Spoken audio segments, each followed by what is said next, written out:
yaitu yang pertama mengenai evaluasi dan proyeksi perekonomian serta kebijakan Bank Indonesia yang berdampak pada kinerja keuangan Bank Indonesia, dan kedua evaluasi pelaksanaan ADBI tahun 2022, dan yang ketiga pengantar rencana ADBI 2023. Kalau boleh kami mulai dari yang pertama, slide berikutnya menyampaikan evaluasi dan proyeksi perekonomian serta kebijakan Bank Indonesia yang berdampak pada kinerja keuangan Bank Indonesia.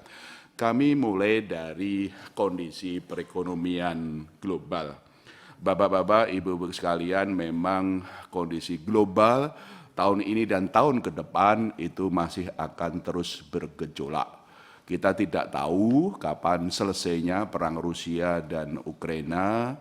Sekarang juga perang dagang antara Amerika dan Tiongkok juga memanas, termasuk juga geopolitik di Taiwan. Kita juga tahu bahwa Tiongkok juga akan memperpanjang kebijakan lockdown-nya setengah tahun ke depan, 2 kuartal ke depan, dan karenanya memang ini kondisi global yang berpengaruh terhadap ekonomi Indonesia dan seluruh dunia. Tentu saja itu juga berpengaruh dari tingginya harga energi maupun yang lain-lain. Secara keseluruhan, pertumbuhan ekonomi global itu melambat disertai dengan tingginya tekanan inflasi, agresifnya kenaikan suku bunga kebijakan moneter di negara maju, dan berlanjutnya ketidakpastian pasar keuangan.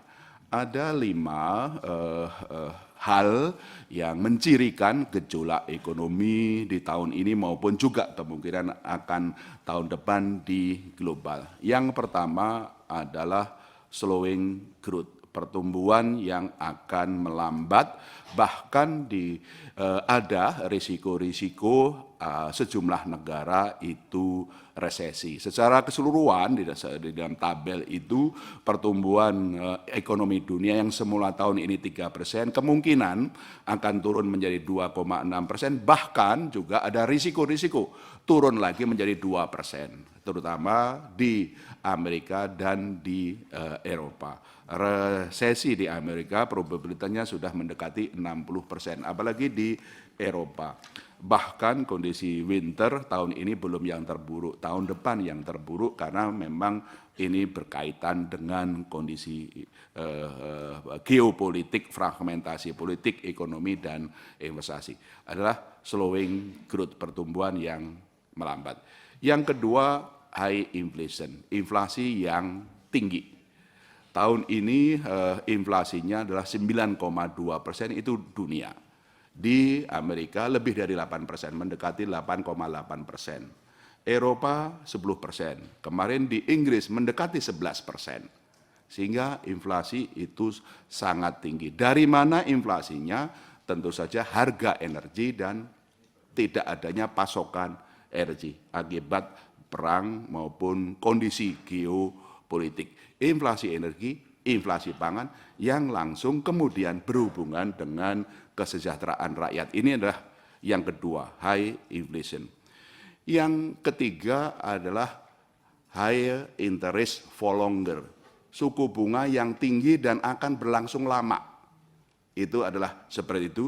Di Amerika kenaikan Fed Fund Rate kemarin yang terakhir adalah 75 basis point menjadi 4%, kemungkinan Desember akan menaikkan lagi menjadi 50 basis point sehingga 4,5%. Kami perkirakan tahun depan juga masih akan menaikkan kembali dari 4,5 menjadi 5%, ada yang memperkirakan 5-25%.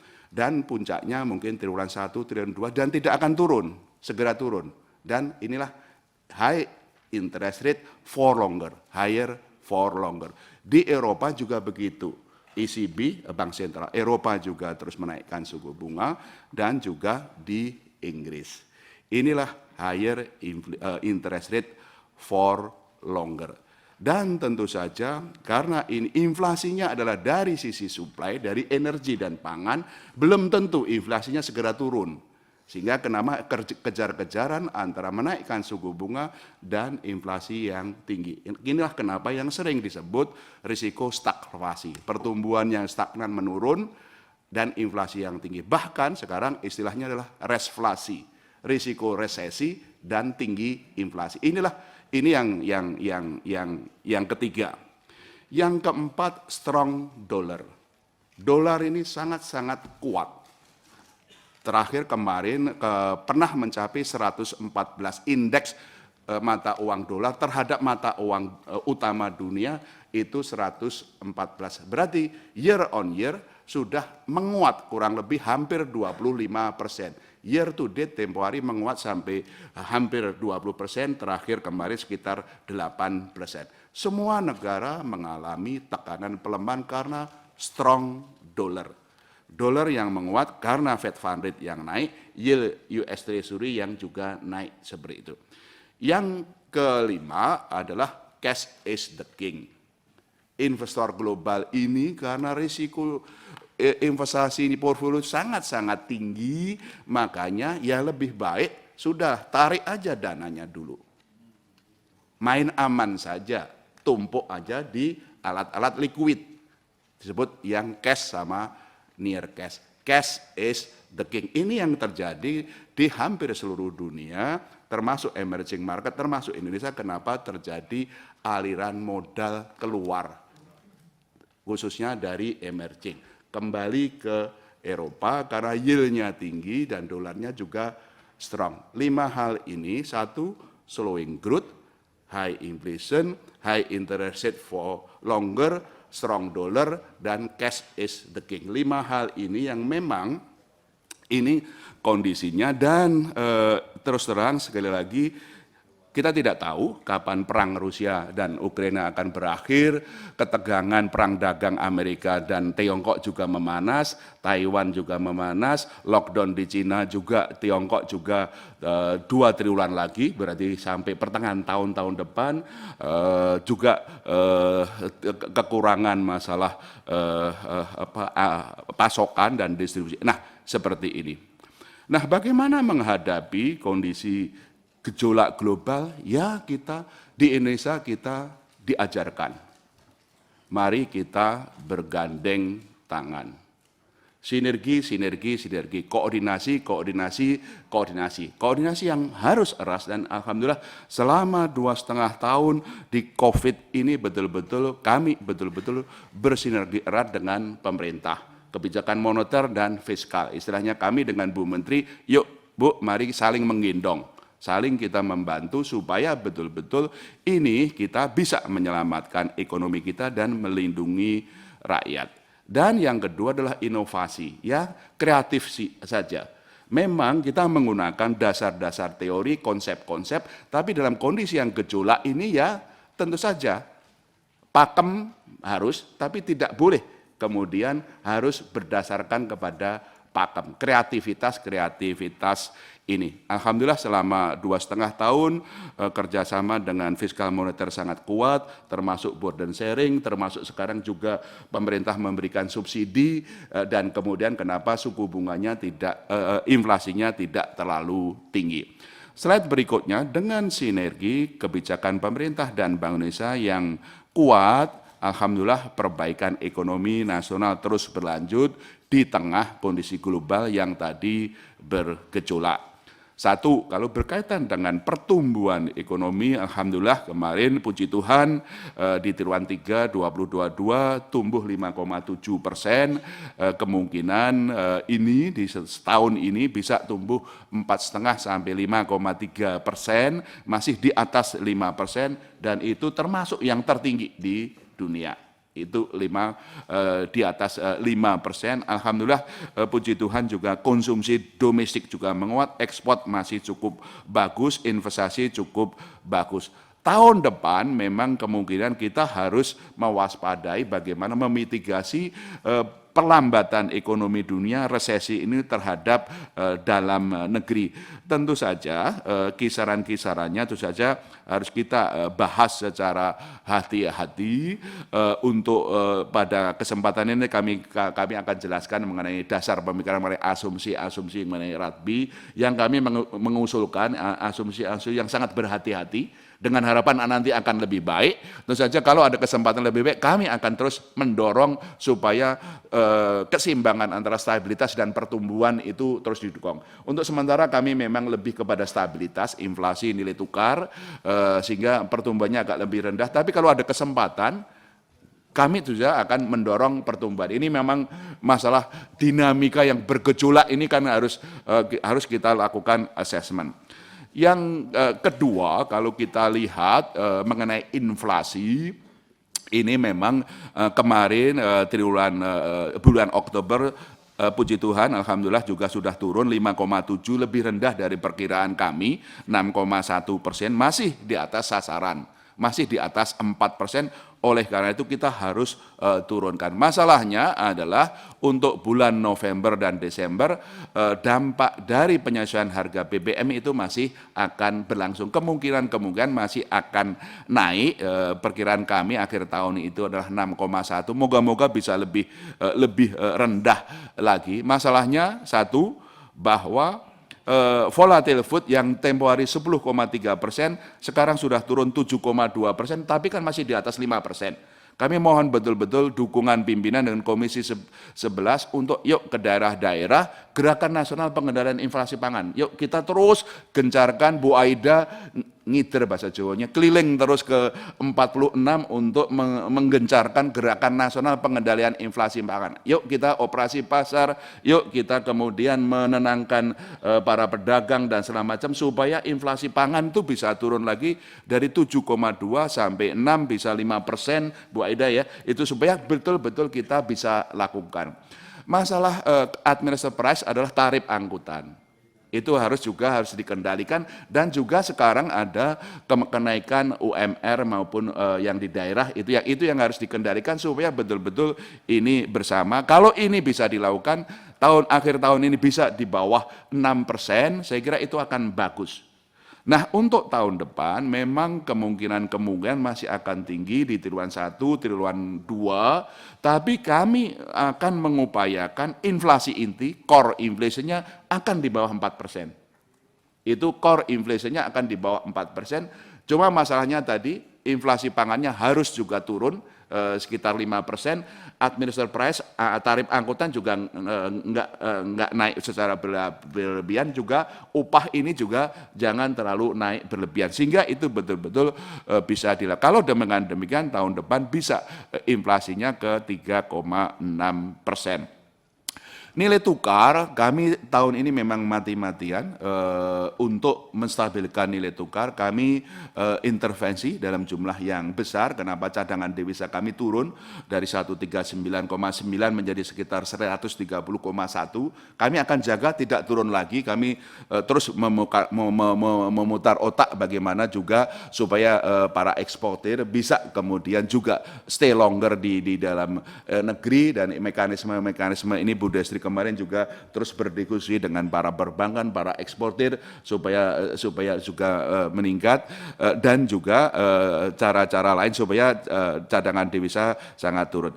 Nah, oleh karena itu sampai dengan 16 November kemarin nilai tukar rupiah memang melemah 8,6%, tapi kalau dibandingkan dengan penguatan dolar ataupun juga pelemahan dari negara lain, itu masih relatif baik. Kami terus melakukan langkah-langkah yang mati-matian untuk melakukan stabilisasi nilai tukar rupiah supaya imported inflation-nya itu tidak terlalu tinggi, stabilitas moneter terjaga, stabilitas sistem keuangan terjaga, kondisi korporasi juga baik, sehingga secara keseluruhan itu baik. Kemudian oleh karena itu kenapa secara keseluruhan ketahanan sistem keuangan itu cukup baik, khususnya perbankan. Tidak hanya permodalannya, tapi juga non-performing loan-nya itu cukup baik. CAR itu 25%, non-performing loan gross 2,78, dan kemudian juga secara neto 0,7. Dan likuiditas kami pertahankan longgar. Alat likuid per DPK itu 29,5%, masih longgar. Memang pertumbuhan dana pihak ketiganya itu rendah, tapi likuiditas yang longgar itu masih memungkinkan bank menyalurkan kredit dan membeli SBN. Kenapa? Pertumbuhan kreditnya tinggi. Oktober 11,95%, bahkan juga yang syariah 18,4%, UMKM juga tentu saja sekitar 16 atau 17%. Jadi kuncinya Bapak Ibu sekalian, dalam kondisi global yang bergejolak, mari kita sinergi, koordinasi,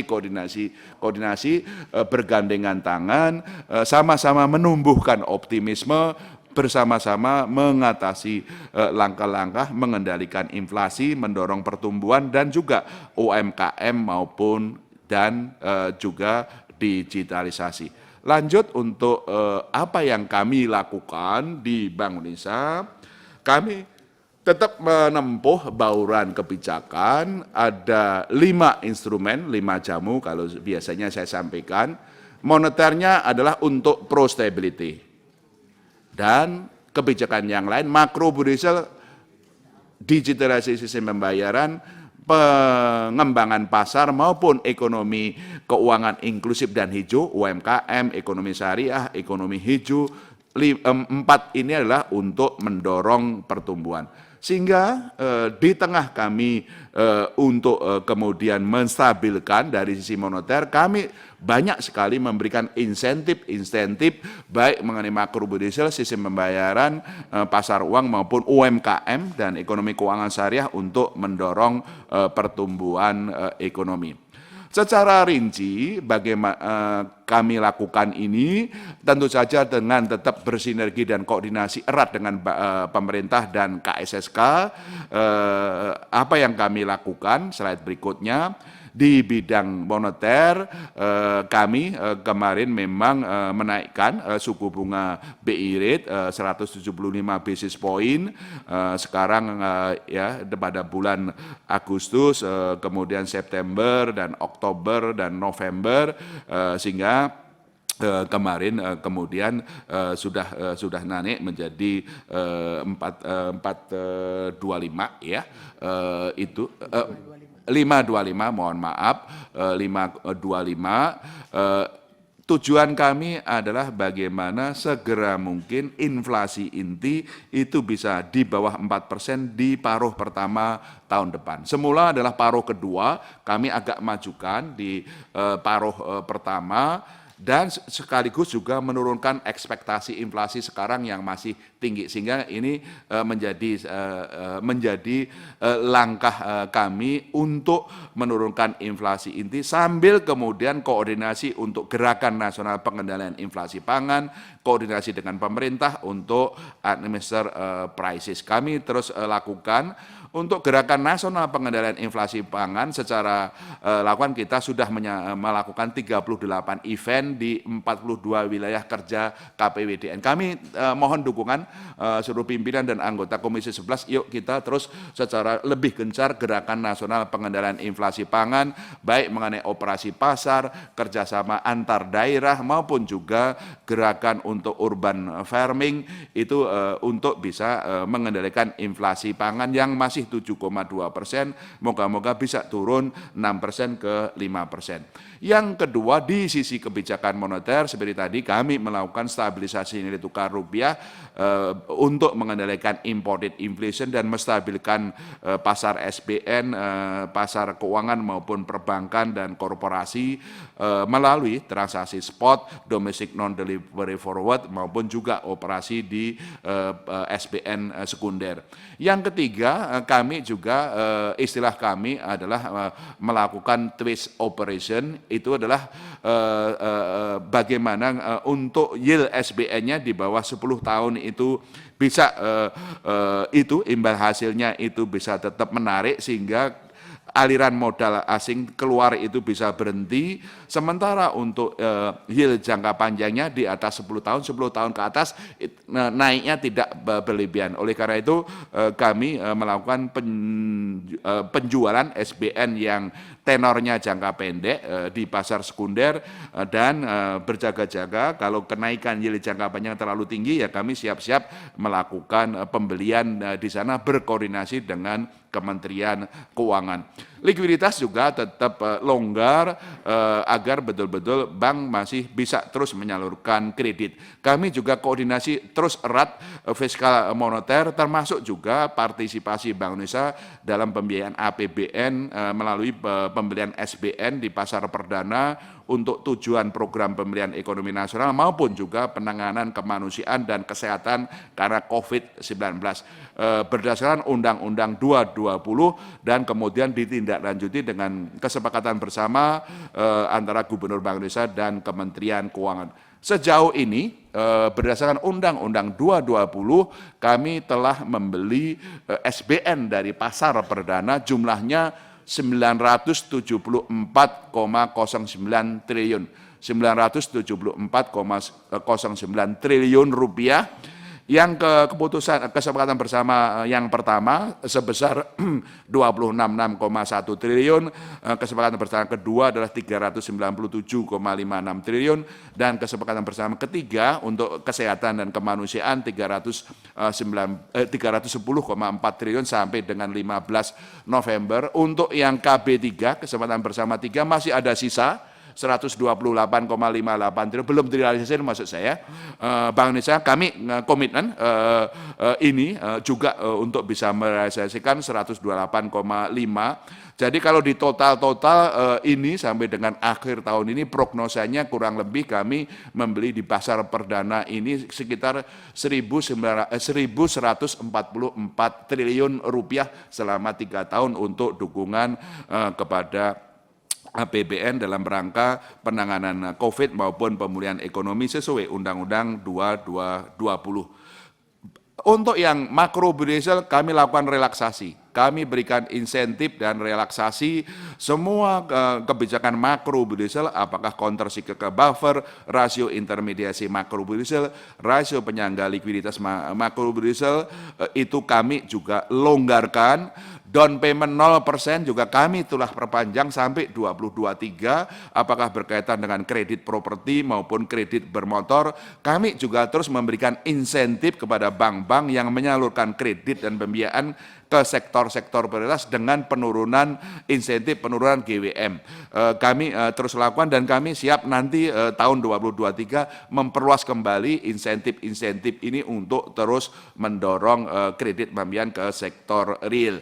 Di sistem pembayaran kami terima kasih seluruh pimpinan dan anggota Komisi 11 yang mendukung kami untuk digitalisasi sistem pembayaran, kampanye penggunaan KRIS, kemudian juga elektronifikasi bansos, termasuk juga kampanye mengenai BI Fast dan juga kemarin juga terima kasih pimpinan dan anggota Komisi 11 yang juga ikut hadir di dalam kerjasama ASEAN 5 di Bali untuk konektivitas pembayaran QR, fast payment maupun local currency dengan Thailand, Malaysia, Singapura, dan Filipina sebagai salah satu capaian konkret deliverable di G20 keketuaan Indonesia ini. Kami juga terus akan memperpanjang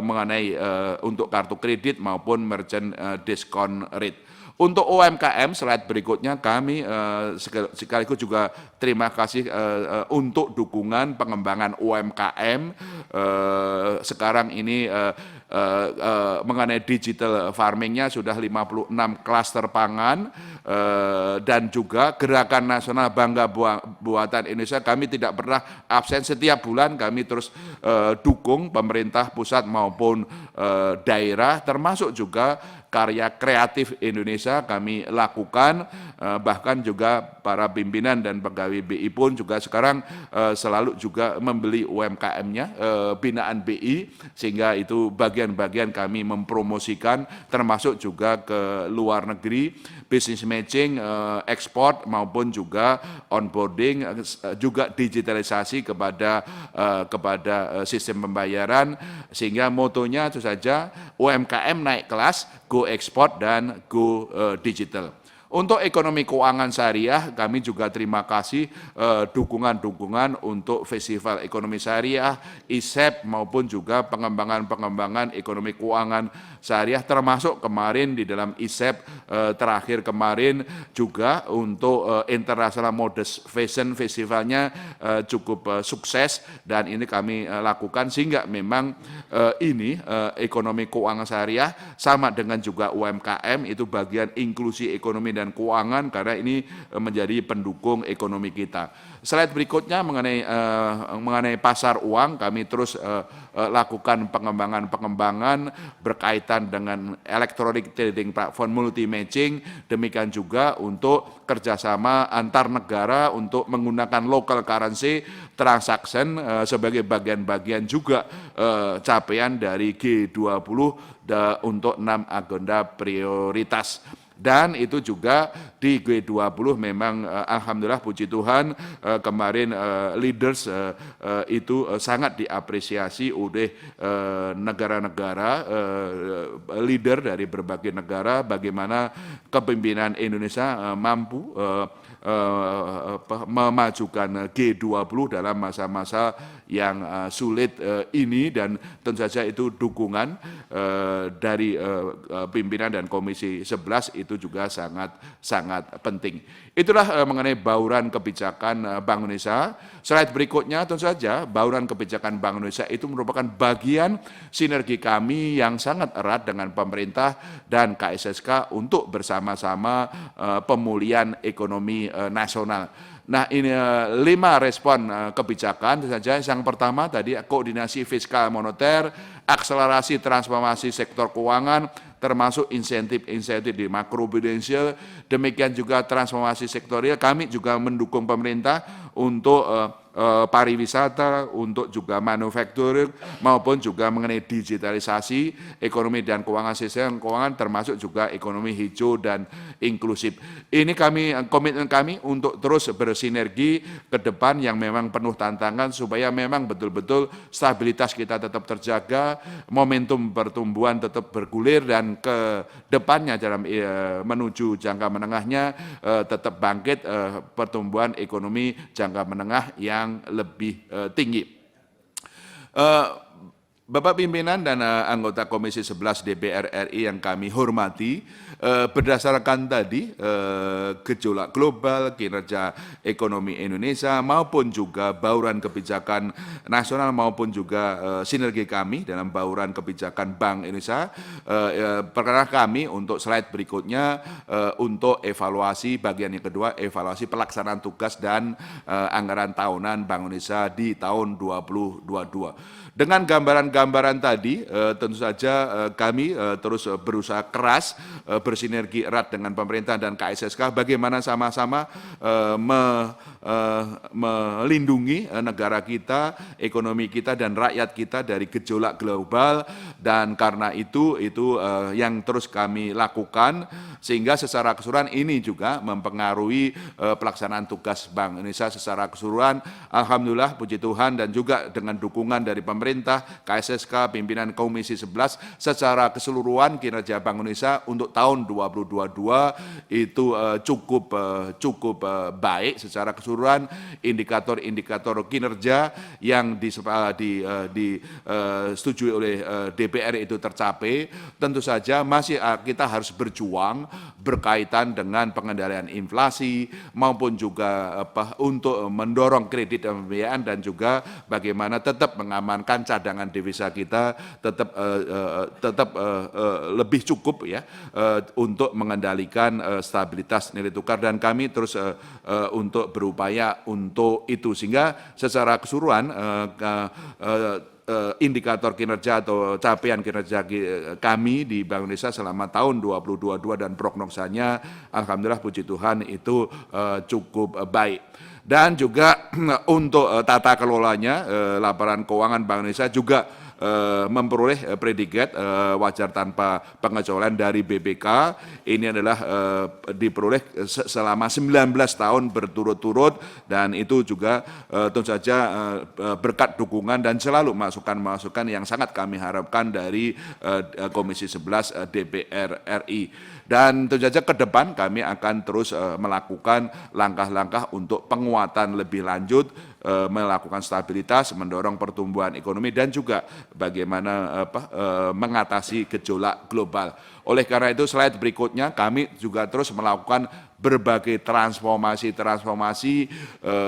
baik di kebijakan, organisasi, SDM budaya kerja maupun juga digital. Transformasi kebijakan kami lakukan terus-menerus untuk bagaimana kami bisa melakukan perakiraan lebih baik, pengerumusan simulasi lebih baik secara lebih granular sehingga responnya juga secara lebih baik. Bagaimana kami juga terus melakukan koordinasi dengan pemerintah, KSSK, termasuk juga berbagai langkah-langkah untuk digitalisasi maupun juga di sektor keuangan. Organisasi kami juga terus melakukan organisasi agar betul-betul bisa berkinerja baik. Kami sudah menerapkan pendekatan transformasi kebijakan kelembagaan yang berdasarkan efektif, efisien, dan governance. Kami setiap 3 bulan kami juga melakukan rapat Dewan Gubernur khusus mengenai kelembagaan untuk melihat kinerja maupun juga manajemen risiko maupun juga berbagai langkah-langkah untuk mitigasinya. Untuk sumber daya manusia kami terus mendorong pendidikan, pelatihan, termasuk S2, S3, dan juga budaya kerja yang betul-betul berprestasi, berinovasi digital, dan juga kemudian lebih dalam konteks spiritual.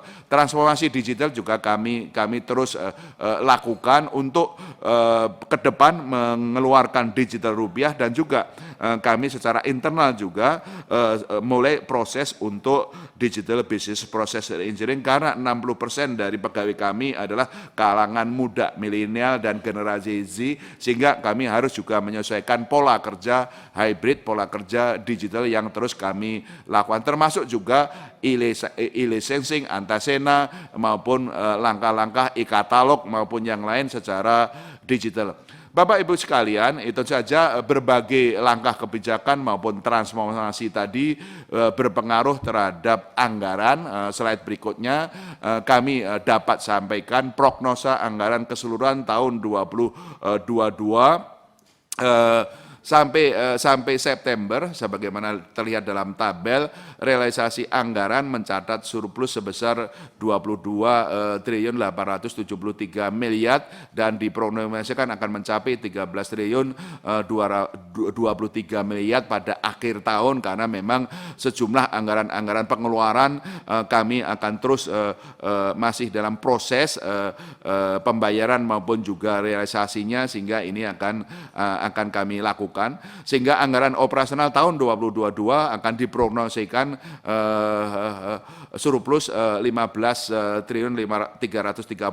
miliar, sementara anggaran kebijakan diprognosikan defisit 2.307 miliar pada akhir tahun 2022.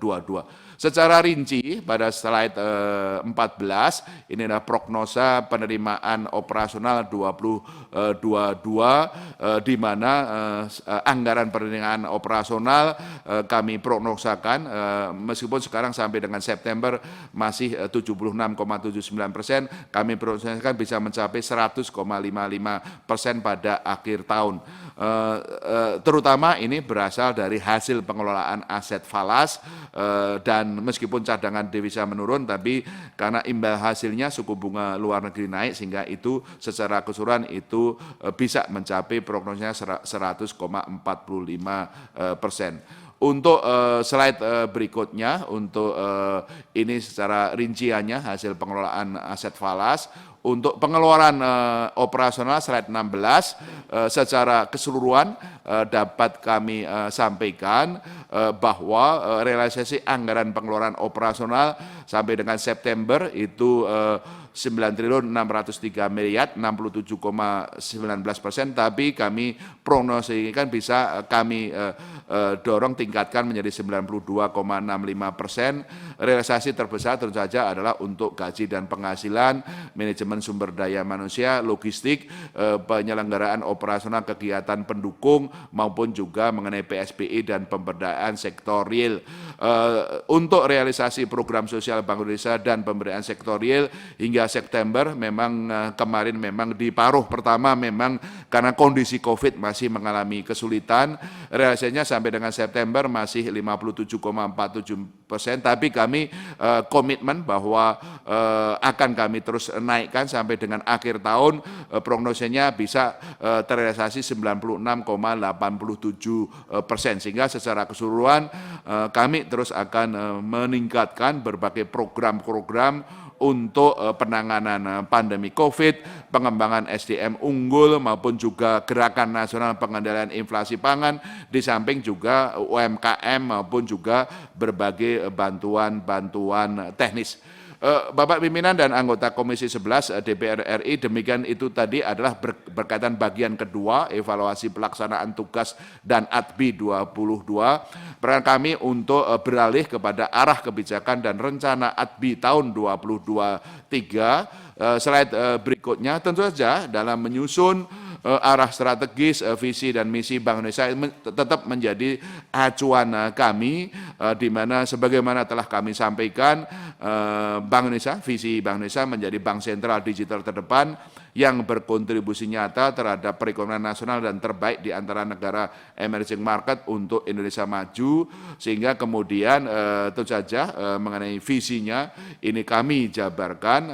Slide berikutnya adalah berkaitan dengan berbagai visi maupun misi, ada 7 misi dan kami jabarkan dalam 12 program strategis. Slide berikutnya adalah inilah program-program strategis. Nah, oleh karena itu untuk tahun 2023 dengan menimbang tantangan global, nasional maupun juga internal kelembagaan dan juga dengan spirit untuk bersinergi, maka untuk tahun 2023 arah bauran kebijakan Bank Indonesia masih sama, yaitu adalah pro stability untuk kebijakan moneternya, sementara untuk makro prudential, sistem pembayaran, pendalaman pasar, inklusi ekonomi dan keuangan masih tetap untuk pro growth, bersinergi dan berkoordinasi erat dengan pemerintah dan KSSK. Oleh karena itu fokus-fokus kami sebagaimana arah kebijakan tadi, kami akan terus memperkuat. Nomor 1 adalah penguatan framework dan respon bauran kebijakan supaya memang betul-betul bisa memperkirakan lebih baik, lebih granular, lebih kemudian membuat simulasinya sehingga responnya bisa dikalibrasi secara baik, juga timingnya juga secara baik. Betul-betul ini masa-masa yang perlu kami terus perkuat. Demikian juga peningkatan kapabilitas Bank Indonesia sebagai bank sentral digital, khususnya rencana untuk penerbitan digital rupiah, demikian juga kelanjutan dari digitalisasi sistem pembayaran dalam blueprint sistem pembayaran Indonesia maupun juga berkaitan dengan kerjasama internasional. Yang ketiga, secara kelembagaan kami terus akan melakukan implementasi digital business process engineering, kemudian juga terus kami lakukan penguatan tata kelola, pengukuran efektif efisiennya maupun juga dengan manajemen risiko.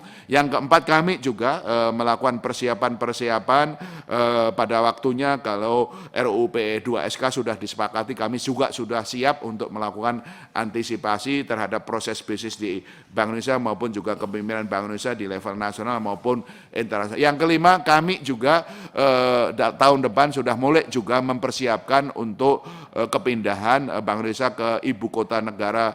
Kami sudah sampaikan kepada Bapak Presiden, Bank Indonesia termasuk sebagai salah satu yang pindah pertama. Oleh karena itu kami sekarang sudah pada tahap-tahap akhir penyesuaian conceptual design. Bu Aida juga sudah bolak-balik ke sana dan juga saja ini kami juga akan koordinasi dengan pemerintah selaras dengan tahapan kepindahan sesuai roadmap. baik mengenai aspek hukum, organisasi, proses kerja, SDM maupun juga penyediaan sarana dan prasarana. Lanjut, untuk berbagai langkah-langkah yang di slide 21, berbagai langkah-langkah yang kami lakukan tadi dengan bauran moneternya pro stability, sementara yang lain-lain adalah pro growth, sehingga yang pertama kebijakan moneter kami tetap arahkan untuk menurunkan inflasi segera, inflasi inti kembali ke sasaran lebih awal, menjaga stabilitas nilai tukar rupiah dengan saja respon suku bunga, intervensi falas maupun trade operation secara lebih optimal. Kebijakan makroekonomi kami terus akan tetap longgar, memberikan insentif, digitalisasi sistem pembayaran, juga terus kami lakukan pengembangan pasar uang maupun juga pemberdayaan UMKM, ekonomi keuangan syariah maupun juga ekonomi hijau. Koordinasi kebijakan dengan pemerintah pusat, pemerintah daerah, mitra strategis, TPI, TPID, Gernas BPI, Komite Stabilitas Sistem Keuangan maupun juga dengan industri perbankan dunia usaha. Kami terus lakukan koordinasi.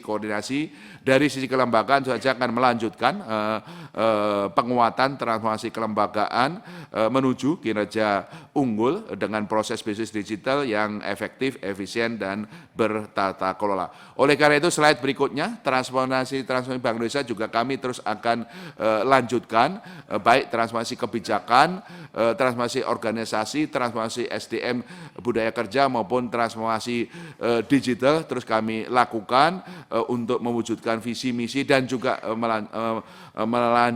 melaksanakan tugas dan wewenang kami dengan tentu saja secara efektif, efisien, dan tata kelola, dan juga untuk kepemimpinan dan SDM yang profesional dan digitalisasi proses kebijakan dan pengelolaan kelembagaan. Berbagai transformasi kami terus lakukan. Slide berikutnya, oleh karena itu ini kami mengajukan saja target-target untuk kinerja utama di tahun 2023. Kami juga sudah sesuai dengan arahan dari pimpinan Komisi 11 tahun lalu, kami juga sudah melakukan reformulasi mengenai IKU di Bank Indonesia maupun juga di satuan kerja, sehingga betul-betul untuk pengukuran efektif dan efisiennya bisa secara bertahap dilakukan. IKU dapat kami sampaikan itulah 40 indikator kinerja utama untuk tahun 2023 yang tadi kami sampaikan sebagai pelaksanaan dari 12 program strategis. Tentu saja nanti kami juga mohon arahan. Slide berikutnya, untuk slide 24 ini untuk asumsi makro RADB tahun 2023. Terus terang ini dunia ini sedang bergejolak, ini kami ajukan memang tentu saja nanti di Panja kami mohon arahan untuk asumsi makro maupun nanti penyusunannya. Ini memang seperti tadi dunia sedang bergejolak, kami mengajukan asumsi yang lebih sangat berhati-hati, di mana di sini adalah sasarannya, arahnya adalah bagaimana mengendalikan inflasi secara lebih cepat sehingga memerlukan kenaikan suku bunga, dan juga mengendalikan nilai tukar itu agar lebih stabil bahkan untuk lebih menguat, sehingga memang itu pengaruhnya terhadap pertumbuhan ekonomi yang lebih rendah. Itulah pilihan yang kami ajukan. Memang di tahun 2023 lebih rendah pertumbuhannya, tapi di tahun berikutnya akan lebih baik. Bisa juga alternatif lain, apakah kemudian inflasinya lebih tinggi, nilai tukarnya lebih lemah, tapi pertumbuhan ekonominya lebih tinggi saja di Panja. Itu saja kami terbuka untuk melakukan berbagai pembahasan itu. Oleh karena itu di slide 25 ini adalah mengenai gambaran umum rencana anggaran tahunan Bank Indonesia tahun 2023 yang tadi kami sampaikan untuk dukungan anggaran yang antisipatif dan adaptif dalam mendukung pencapaian mandat Bank Indonesia dan kontribusi terhadap pemulihan ekonomi nasional. Kami terus akan berkomitmen kalau kondisinya akan membaik, kami juga akan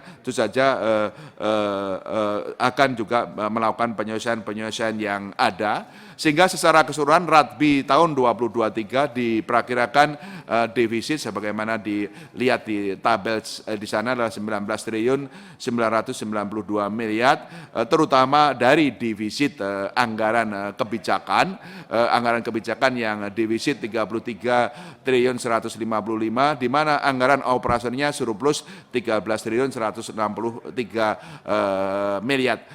Di anggaran kebijakan saja berkaitan dengan langkah-langkah kami untuk melakukan stabilitas, baik kenaikan suku bunga maupun juga langkah-langkah untuk melakukan stabilisasi nilai tukar rupiah di anggaran kebijakan.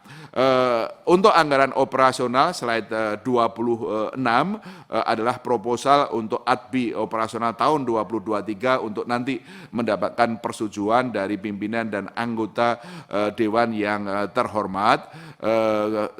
Oleh karena itu kami akan terus mengupayakan berusaha semaksimal mungkin untuk berbagai inovasi kebijakan yang mengarahkan kepada tidak hanya efektif tapi juga efisien dari anggaran operasional dan juga lebih agile dan adaptif di dalam berbagai langkah-langkah yang kami lakukan. Di anggaran operasional itu penerimaannya adalah 28.666 miliar, sementara anggaran pengeluaran operasional 15.498 miliar, sehingga surplus anggaran operasional seperti kami sampaikan 13.163 miliar. Secara rinci untuk rencana penerimaan operasional tahun 2023 itu terutama dari hasil pengelolaan aset falas, meskipun memang cadangan devisa kami tentu saja ini lebih karena diperlukan untuk intervensi, tapi karena suku bunga atau imbal hasil yang lebih tinggi di luar negeri, tentu saja ini secara keseluruhan masih sedikit meningkat 28.661 miliar atau meningkat 0,86% dari ADB 2022 dari penerimaan hasil pengelolaan aset falas tersebut.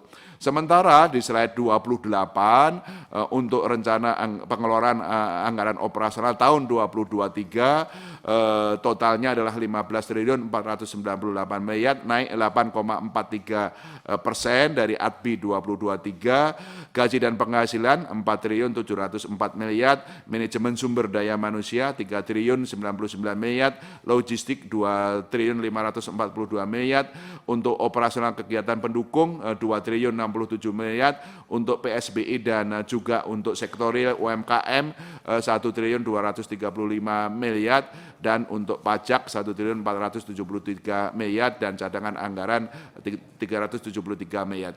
Tentu saja kami terus akan kami lakukan sekali lagi untuk bagaimana ini bisa kami lakukan secara efektif, efisien, dan tentu saja memberikan andil bagi implementasi kebijakan Bank Indonesia yang memang dalam kondisi yang tentu saja sangat kemudian bergejolak secara global. Pimpinan dan anggota Dewan yang terhormat, sebelum kami menutup anggaran penjelasan kami, peran kami untuk menyampaikan 3 hal. Yang pertama, Bank Indonesia mendukung penuh proses RUU pengembangan dan penguatan sektor keuangan RUU P2SK bersama pemerintah sesuai arahan dan persetujuan Bapak Presiden, termasuk perlunya mempertahankan pengaturan existing mengenai independensi dan kelembagaan OJK, Bank Indonesia dan LPS dalam melaksanakan tugas dan wewenangnya, dengan tentu saja semakin memperkuat sinergi dan koordinasi kebijakan dengan pemerintah dan KSSK. Yang kedua, kami Bank Indonesia siap melakukan penyempurnaan klasifikasi anggaran kebijakan dan anggaran operasional dari yang semula pendekatan sektoral menjadi pendekatan pos anggaran, baik anggaran kebijakan, makroprudensial, sistem pembayaran maupun kebijakan untuk internasional, dengan mendasarkan pertimbangan aspek strategis dan signifikansi serta mengeluarkan pos-pos anggaran pendukung dan bersifat umum.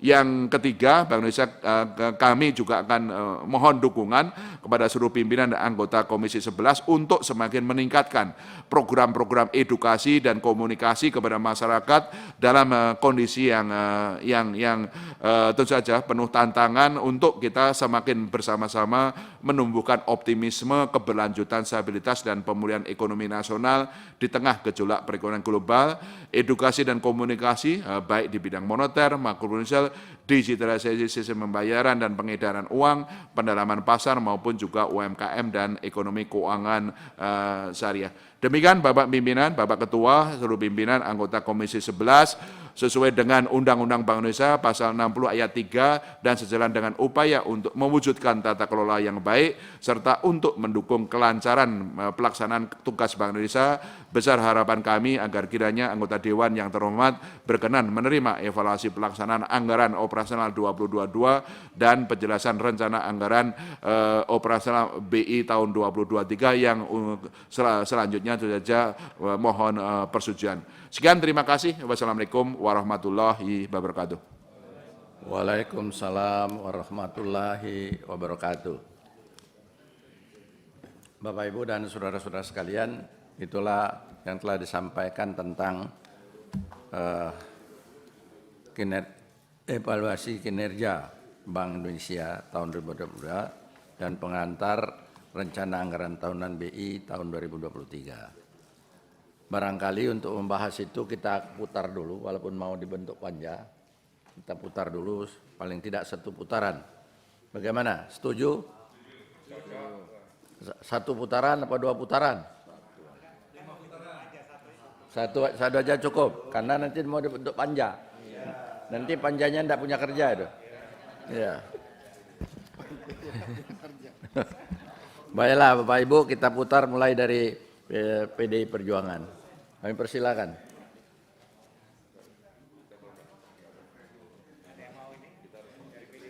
Tidak ada yang mau. Ya sebetulnya ada ya, Prof, mau ini? Silakan. Biar dibagi nanti katanya nggak dibagi. Biar ada pembagian. Silakan. Silakan. Terima kasih pimpinan dan rekan-rekan anggota Komisi 11 yang saya hormati. Selamat siang Pak Gubernur dengan segenap jajarannya. Yang pertama-tama kami ingin menyampaikan apresiasi karena di tengah-tengah kondisi ekonomi yang sangat sulit, kita semua sudah mengalami dan melihat peran Bank Indonesia sangat sentral, pivotal, sehingga ekonomi kita dapat bertahan dan bahkan menjadi salah satu showcase di tengah-tengah negara yang begitu banyak yang tampil cemerlang. Ini satu terobosan atau satu prestasi yang harus kita banggakan.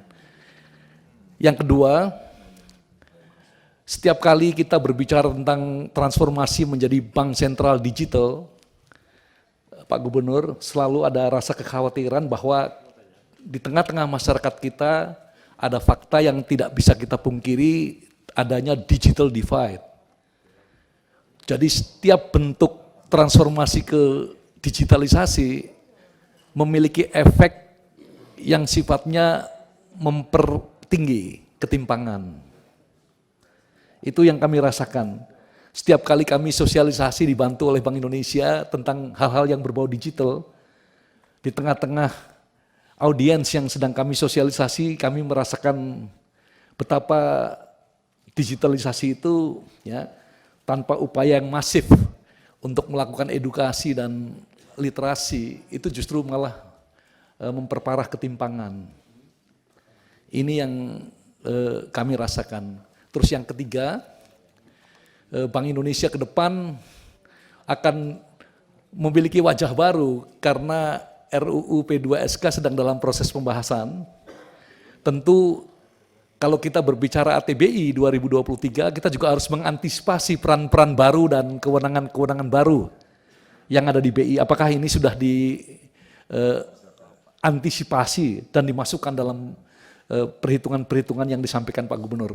Yang terakhir, karena setiap kali kami bergerak di lapangan, kami dibantu oleh kepala-kepala perwakilan, Pak Gub, dan segenap jajaran. Ada dua aspirasi yang harus saya sampaikan supaya saya tidak merasa hanya mencatat aspirasi mereka. Yang pertama, anggaran untuk tim pengendali inflasi daerah itu practically none. Jadi praktis tidak ada, sehingga anggaran itu hanya untuk rapat saja. Sehingga intervensi teman-teman BI di perwakilan ini mandul atau tumpul, begitulah. Terus yang kedua, usia pensiun. Bank Indonesia dengan OJK ini masih terjadi perbedaan. Di OJK untuk tingkat manajer atau kepala perwakilan itu 58, di BI 56 Pak Gubernur. SK tahun 2020 kalau tidak salah. Itu sebabnya mohon kalau karena ini sama-sama di SSK begitu ya, mereka saling telepon satu dengan yang lain supaya tidak menimbulkan institutional jealousy. Saya pakai istilah yang saya buat sulit begitu Pak Gubernur. Iya, institutional jealousy ya. Mungkin ada baiknya kebijakan itu ditinjau ulang. Saya kira dengan 4 hal itu Pak Gubernur, saya sekali lagi ingin mengapresiasi yang disampaikan. Selamat untuk prestasi Bank Indonesia yang terus ya mengawal ekonomi nasional sehingga bisa stabil seperti ini. Terima kasih untuk semuanya. Wallahul muwaffiq ila aqwamit thoriq. Nasrun minallah futun karib. Billahi taufiq wal hidayah. Wassalamualaikum warahmatullahi wabarakatuh.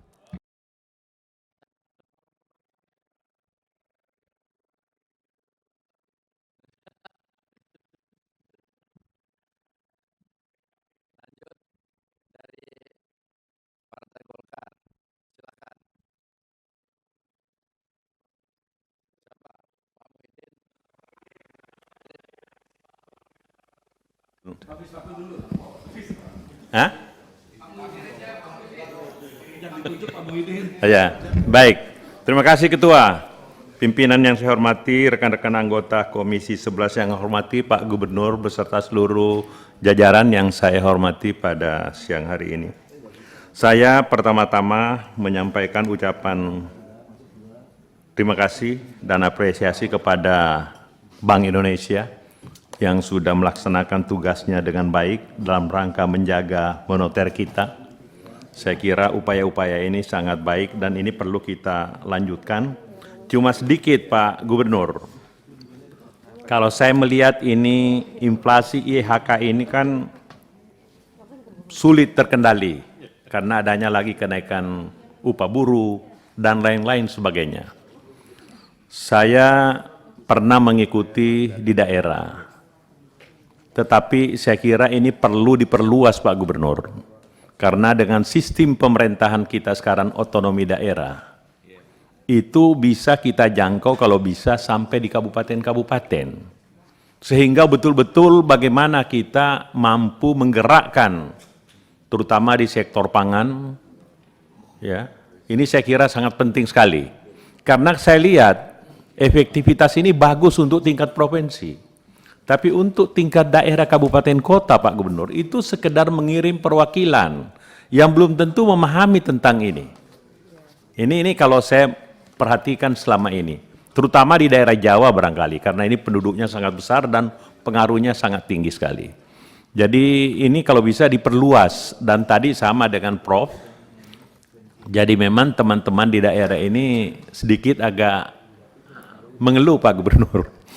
Perlu mungkin tambahan sedikit sehingga berbentuk dana mungkin sehingga betul-betul bisa lebih efektif karena ini kalau kita tidak kendalikan Pak Gubernur, mengingat situasi ini terutama menyangkut masalah transportasi dan lain-lain sebagainya, ini sangat sulit nanti kita kendalikan. Jadi saya kira ini sangat penting yang harus kita lakukan. Usaha-usaha dari Bank Indonesia selama ini saya kira sudah sangat efektif sekali. Sehingga kita bisa berada di level-level terbaik di dunia ini. Ini saya kira kita memberi apresiasi yang sangat luar biasa. Atas sinergi kerjasama dengan pemerintah sangat bagus sekali. Kemudian Pak Gubernur, menyangkut masalah realisasi ATBI ini. Kalau saya lihat ini masih relatif sangat rendah. Nah, ini saya tidak mengerti persis di mana letak problemnya. Nah, ini saya kira perlu mendapat perhatian juga, sehingga apa yang selama ini kita sudah programkan bisa kita selesaikan, karena ini juga berdampak kepada masyarakat. Yang kita lakukan ini dampaknya juga kepada masyarakat, Pak. Jadi ini sangat penting, jadi apa yang kita lakukan ini sudah sangat baik, tetapi perlu kita lihat, karena saya lihat realisasinya pada bulan November ini, akhir ini masih relatif rendah sekali. Jadi saya kira itu, yang lain-lain saya kira kita sudah cukup bagus, dan mungkin nanti pada saat kita panja, mungkin lebih khusus lagi, lebih menajam lagi kita bahas bersama. Jadi saya kira Pak Gubernur, demikian, terima kasih. Billahi taufiq wal hidayah. Wassalamualaikum warahmatullahi wabarakatuh. Waalaikumsalam. Lanjut dari Gerindra. Terima kasih Ketua. Ketua Pimpinan dan kawan-kawan Komisi 11 yang saya hormati, Pak Gubernur beserta jajaran. Karena ini masuk dalam putaran, katanya tadi Ketua sampaikan, saya pikir mungkin pembahasan lebih dalam nanti akan kita lakukan di panja. Itu usulan dari kami. Namun karena masuk dalam putaran, ya saya coba mungkin kawan kami Pak Jepri mau menyampaikan. Kami persilakan Pak Jepri.